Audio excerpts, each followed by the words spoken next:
आज भी कराची पाकिस्तान में जिंदा है।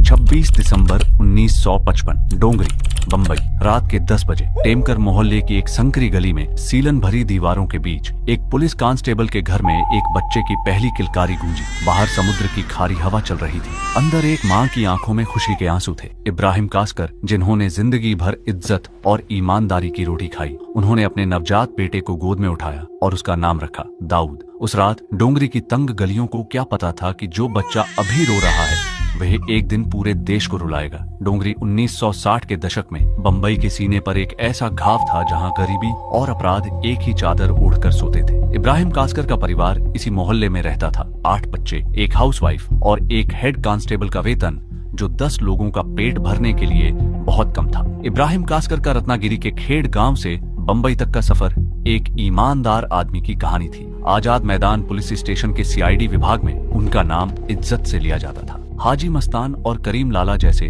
खूंखार तस्करों के बीच बैठकर भी उनका जमीर कभी नहीं डिगा। लेकिन उनका बेटा दाऊद किताबों की स्याही से नहीं, डोंगरी की धूल से आकर्षित था। दाऊद और उसका बड़ा भाई Sabir Ahmednagar seller high school में नाम के लिए पढ़ते थे। असली तालीम उन्हें भिंडी बाजार की गलियों में मिल रही थी, जहां ताकत ही इज्जत थी और पैसा ही पहचान। महज 14 साल की उम्र में दाऊद ने अपनी पहली वारदात की। सड़क पर पैसे गिनते एक आदमी के हाथ से नकदी छीनी और भाग निकला। जब इब्राहिम कासकर को खबर मिली तो उन्होंने वर्दी की इज्जत के नाम पर अपने बेटे को चमड़े की बेल्ट से तब तक पीटा जब तक उसकी पीठ से खून नहीं रिसने लगा। लेकिन इस मार ने दाऊद में सुधार नहीं लाया। इसने उसके अंदर एक खामोश विद्रोह की आग सुलगाई, एक ऐसी आग जो आगे चलकर पूरे देश को जलाने वाली थी। ऐसे ही समय बीतता गया।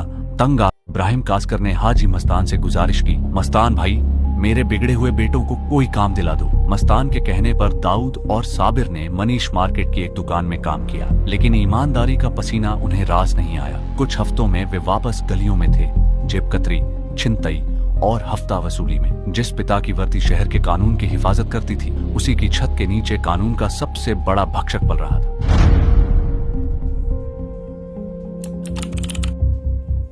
अंडरवर्ल्ड 3 बड़े स्तंभों पर टिका था। सबसे ऊपर था हाजी मस्तान, सफेद कपड़े, सफेद मर्सिडीज और राजनेताओं से सीधा नाता। दूसरा था यूसुफ पटेल, कांडला बंदरगाह का अघोषित बादशाह। और तीसरा था सबसे खूंखार करीम लाला, अफगानिस्तान के कुनार प्रांत से 1920 के दशक में आया अब्दुल करीम शेर खान, जिसका पठान गैंग जुआ, शराब, हफ्ता वसूली और सुपारी किलिंग का काम करता था। उसी समय भारत सरकार के 400% सीमा शुल्क ने दुबई से बंबई के बीच सोने की तस्करी को सोने की खान बना दिया था। इसी समय दाऊद ने अंडरवर्ल्ड में कदम रखा, पहले बाशु दादा के गैंग से, फिर पठान गैंग में। काम था तस्करी का माल एक जगह से दूसरी जगह पहुंचाना। लेकिन दाऊद की महत्वाकांक्षा इन संकरी गलियों से बहुत बड़ी थी। पुलिस कांस्टेबल के बेटे होने का फायदा दाऊद ने होशियारी से उठाया। कस्टम अधिकारियों के साथ रिश्ते बनाए, पुलिस को गुप्त सूचनाएं दी और बदले में अपनी छोटी मोटी वारदातों पर आंखें मुंदवाईं। यह एक सिम्बायोटिक रिश्ता था। पुलिस दाऊद का इस्तेमाल पठान गैंग की बढ़ती ताकत को कुचलने के लिए कर रही थी और दाऊद इस रिश्ते को अपनी सीढ़ी बना रहा था। लेकिन पठान गैंग के भीतर दरारें बढ़ रही थीं। करीम लाला के भतीजे समद खान और उसके गुर्गे अमीरजादा और आलमजेब, इन सब के साथ दाऊद का टकराव होने लगा था। दाऊद समझ चुका था, दूसरों के लिए काम करके वह कभी बंबई का बेताज बादशाह नहीं बन सकता। दाऊद ने अपना खुद का गिरोह बनाया, डी कंपनी। यह कोई आम गली का गिरोह नहीं था, यह एक मल्टीनेशनल कॉर्पोरेट स्ट्रक्चर की तरह काम करता था। तस्करी, रियल एस्टेट, बिल्डरों से हफ्ता वसूली, बॉलीवुड फिल्मों की फाइनेंसिंग, हर विभाग बटा हुआ था। टाइगर मेमन और छोटा शकील जैसे दिमाग इस कंपनी के बोर्ड ऑफ डायरेक्टर्स बन चुके थे। 12 फरवरी 1981 रात के 1:30 बज रहे थे। प्रभा देवी के सर्वो केयर पेट्रोल पंप पर एक कार आकर रुकी। स्टीयरिंग पर था दाऊद का बड़ा भाई साबिर इब्राहिम कासकर, साथ में उसकी गर्लफ्रेंड चित्रा थी। साबिर बेफिक्र था। अचानक पीछे से एक सफेद एम्बेसडर आकर रुकी। एम्बेसडर से 5 हथियारबंद लोग निकले, मानिया सुरवे के साथ पठान गैंग के अमीरजादा, आलमजेब और सिद्दीकी। उन्होंने चित्रा को जाने दिया, फिर ऑटोमेटिक हथियारों से साबिर की गाड़ी को छलनी कर दिया। 5 गोलियां साबिर के शरीर में उतर गईं। पेट्रोल पंप के ठंडे फर्श पर फैलता साबिर का खून एक नई और खूनी कहानी लिख रहा था। उसी रात 1 घंटे बाद पठान गैंग पाकमोडिया स्ट्रीट पहुंचा, दाऊद को भी खत्म करने के इरादे से। लेकिन दाऊद के गुर्गे खालिद पहलवान ने उन्हें देख लिया और चंद सेकंड पहले लोहे का भारी दरवाजा बंद कर दिया।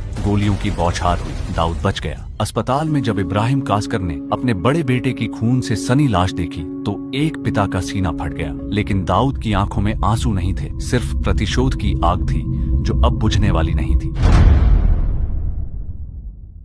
बदला लेने की शुरुआत हुई मान्या सुरवे से। मान्या कोई मामूली गुंडा नहीं था। कीर्ति कॉलेज से रसायन विज्ञान में 78% अंकों के साथ ग्रेजुएट दाऊद ने उसे सीधे निपटाने के बजाय पुलिस का इस्तेमाल किया। सटीक टिप दी। 11 जनवरी 1982 को वडाला के अंबेडकर कॉलेज जंक्शन पर क्राइम ब्रांच के 18 अधिकारियों ने मान्या को घेर लिया। मान्या ने अपनी वेबली एंड स्कॉट रिवॉल्वर निकाली, लेकिन 5 पुलिस की गोलियां पहले उसके सीने में समा गईं। यह बंबई पुलिस का पहला आधिकारिक एनकाउंटर था। दाऊद ने पठान गैंग को खत्म करने की ठान ली। उसके द्वारा आलमजेब के खिलाफ फर्जी केस दर्ज करवाए गए। वह गुजरात भागा। वहां भी दाऊद के इशारे पर पुलिस ने एनकाउंटर में उसे ठिकाने लगा दिया। 1981 से 1985 के बीच बंबई की सड़कों पर 50 से अधिक गैंगस्टर मारे गए। पठान गैंग का पूर्ण पतन हो चुका था। 6 सितंबर 1983 बंबई का सत्र न्यायालय, सुबह 11:30 बजे। क्राइम ब्रांच के इंस्पेक्टर इसाक बागवान अमीरजादा नवाब खान को अदालत में पेश कर रहे थे। ये अमीरजादा वही था जो दाऊद के भाई की हत्या में शामिल था। दाऊद ने अमीरजादा की हत्या के लिए 5 लाख रुपए की सुपारी बड़ा राजन को दी थी। बड़ा राजन ने यह काम सौंपा एक 20 साल के बेरोजगार नौजवान डेविड परदेसी को। डेविड पुलिस के सुरक्षा घेरे को चकमा देते हुए अदालत में दाखिल हुआ। अचानक शर्ट के नीचे से रिवॉल्वर निकाली। 5 फीट से भी कम दूरी से अमीरजादा पर गोलियां दाग दी। वह खून से लथपथ होकर गिर पड़ा। अदालत में चीख पुकार मच गई। डेविड खिड़की से कूदने वाला था कि इंस्पेक्टर बागवान की गोली उसकी जांघ को चीरती हुई निकल गई और वह पकड़ा गया। बंबई के इतिहास में पहली बार दिन दहाड़े न्यायालय के भीतर किसी अंडरवर्ल्ड डॉन की हत्या हुई थी। इस एक घटना ने शहर के मनोवैज्ञानिक ढांचे को हमेशा के लिए हिला दिया। इब्राहिम कासकर का वह बेटा जिसे कभी बेल्ट से पीटा गया था, अब बंबई का सबसे खतरनाक माफिया बन चुका था। 1980 के दशक के मध्य तक दाऊद का प्रभाव इतना फैल चुका था कि पुलिस, न्यायपालिका और राजनेता उसके पेरोल पर थे। राम जेठमलानी जैसे देश के सबसे बड़े वकील उसकी कानूनी लड़ाइयों में शामिल थे। 1986 में मुंबई के पुलिस कमिश्नर DS सोमन ने दाऊद को उसके मुसाफिर खाना ठिकाने से गिरफ्तार करने की गुप्त योजना बनाई। सुप्रीम कोर्ट का गैर जमानती वारंट भी जारी हो चुका था, लेकिन पुलिस के पहुंचने से कुछ घंटे पहले पुलिस विभाग के ही किसी उच्च अधिकारी ने दाऊद को भागने का इशारा कर दिया। दाऊद ने बंबई को हमेशा के लिए अलविदा कहा और सुरक्षित दुबई पहुंच गया। दुबई में दाऊद का नया अवतार शुरू हुआ। उसका आवाज किसी रियासत के महल से कम नहीं था। बॉलीवुड के बड़े सितारे, नेता, कारोबारी सब उसकी मेजबानी का लुत्फ उठाते थे। उसकी पार्टियों में हाजिरी देना एक स्टेटस सिंबल बन गया था। टेलीफोन और सैटेलाइट कम्युनिकेशन ने दुबई से बैठकर पूरे बंबई को कंट्रोल करना संभव बना दिया। दिसंबर 1992 बाबरी मस्जिद का विध्वंस। उत्तर प्रदेश में बाबरी मस्जिद गिरने के बाद बंबई भीषण सांप्रदायिक दंगों की आग में जल उठी। 900 से अधिक लोग मारे गए। बंबई का अंडरवर्ल्ड, जो अब तक पैसे के लिए काम करता था, अचानक सांप्रदायिक आधार पर बंट गया। पाकिस्तान की खुफिया एजेंसी ISI ने इस नफरत का फायदा उठाया। ISI के अधिकारियों ने दुबई में दाऊद से संपर्क साधा। टाइगर मेमन ने दाऊद से कहा, बंबई जल रही है, हमारे लोगों का खून बह रहा है, हमें बारूद चाहिए। 19 जनवरी 1993 को दुबई में एक बैठक हुई, दाऊद इब्राहिम, टाइगर मेमन और दाऊद फांसे के बीच। इसी बैठक में पाकिस्तान से RDX और AK-56 राइफलों की डिलीवरी का खाका तैयार हुआ। 3000 किलोग्राम हथियार और विस्फोटक गुजरात के पोरबंदर और महाराष्ट्र के रायगढ़ में समुद्री रास्ते से उतारे गए। 12 मार्च 1993 दोपहर 1:30 बजे बंबई स्टॉक एक्सचेंज की बेसमेंट पार्किंग में RDX से लदी एक कार में पहला भयंकर धमाका। 28 मंजिला इमारत कांप उठी। 50 से अधिक लोग वहीं मारे गए। फिर अगले 2 घंटों में प्लाजा सिनेमा, सेंचुरी बाजार, जवेरी बाजार, एयर इंडिया बिल्डिंग, होटल सी रॉक, सहार एयरपोर्ट, 12 अलग अलग धमाके। पहली बार भारत में टाइम पेंसिल डेटोनेटर का इस्तेमाल हुआ था। 257 निर्दोष नागरिक मारे गए। 1400 घायल हुए। दाऊद उस दिन दुबई में सुरक्षित बैठा था। उसके हाथ सीधे खून से नहीं रंगे थे, लेकिन 257 जिंदगियों का ब्लूप्रिंट उसी ने तैयार किया था। 1993 के धमाकों ने डी कंपनी के भीतर एक दरार पैदा की जो कभी भरी नहीं। छोटा राजन, दाऊद का सबसे विश्वास पात्र साथी, इस नरसंहार से टूट गया था। बेगुनाह हिंदुओं का खून उसके जमीर पर बोझ बन गया था। राजन ने कहा, उसने बेगुनाहों का खून बहाया है, आज से हमारे रास्ते अलग।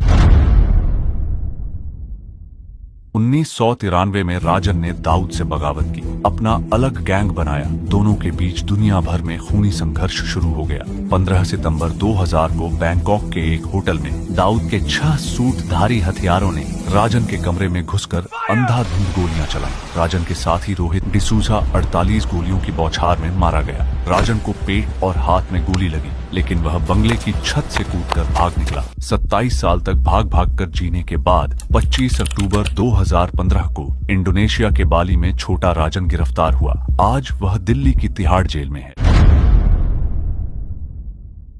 1994 के आसपास दाऊद दुबई से कराची शिफ्ट हो गया। ISI ने उसे कड़े सुरक्षा घेरे में रखा क्योंकि वह भारत के खिलाफ उनके प्रॉक्सी वॉर का सबसे बड़ा हथियार था। 3 नवंबर 2003 को संयुक्त राष्ट्र सुरक्षा परिषद ने उसे वैश्विक आतंकवादी घोषित कर दिया। अमेरिका ने उस पर $25 मिलियन का इनाम रखा। दाऊद इब्राहिम आज भी कराची के उस सफेद महल में बैठा है, भारत के कानून को चिढ़ाता हुआ। जब तक वह कटघरे में नहीं लाया जाता, यह कहानी अधूरी है। अगर यह कहानी आपको हिला गई हो तो इसे उन लोगों तक पहुंचाइए जिन्हें यह जानना चाहिए।